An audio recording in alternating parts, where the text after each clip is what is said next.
This presentation is titled An Analysis of Adolescent Depression Screening Rates in Primary Care. I would like to thank my mentors, Dr. Mark Foster, Dr. Christopher Jordan, Ms. Atisha Hadley, and Ms. Lauren Hancock for their help with this project. Adolescent depression is on the rise in the United States. The purpose of the study is to raise awareness about the rates of adolescent depression and provide information about what can be done to help. The CDC reports that 1 out of 20 adolescents from the ages of 12 to 18 have been diagnosed with depression. Depression that begins during the adolescent time period often leads to drug use and addiction, low self-esteem, poor school performance, and suicide. When an adolescent experiences depression, it also often lingers into adulthood and gets more difficult to treat. This leads to lifelong problems. The United States Preventive Task Force makes recommendations for services to improve standards of care in the healthcare environment. The United States Preventive Task Force recommends screening 100% of the adolescents between the ages of 12 to 18 for depression annually. The task force also recommends that an adolescent that is found to be depressed needs to get appropriate treatment, referrals, and a follow-up should be made. Treatment may include medication and/or therapy.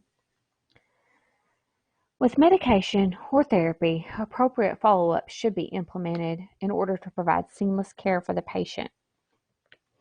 This particular study was completed by conducting a retrospective chart review in a family practice clinic in rural Arkansas.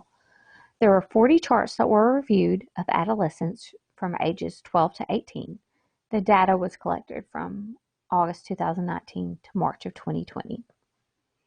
In this particular clinic, they asked every patient between the ages of 12 and 18 that came in for their annual visit if they had symptoms of depression. So on the surface, it looks like they're meeting the 100% recommendation, but there are some issues to address. The clinic did not fully utilize the PHQ-9 form, which is a depression screening tool. It has a list of questions and can be filled out discreetly, which may sometimes be easier for an adolescent than just answering straightforward questions.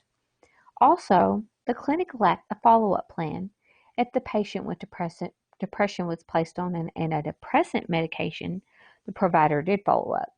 But if the adolescent patient was just referred to a therapist, there was rarely follow-up to ensure treatment.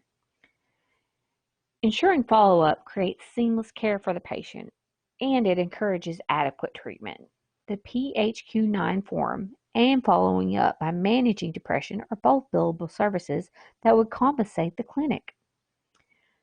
The goals are for this clinic to utilize the PHQ-9 form for every adolescent between the ages of 12 and 18, to educate the staff on exploring and addressing depressive symptoms in patients, and creating a plan for better follow-up after a mental health referral. Overall, implementing these steps would help identify and treat adolescent depression better in the primary care setting.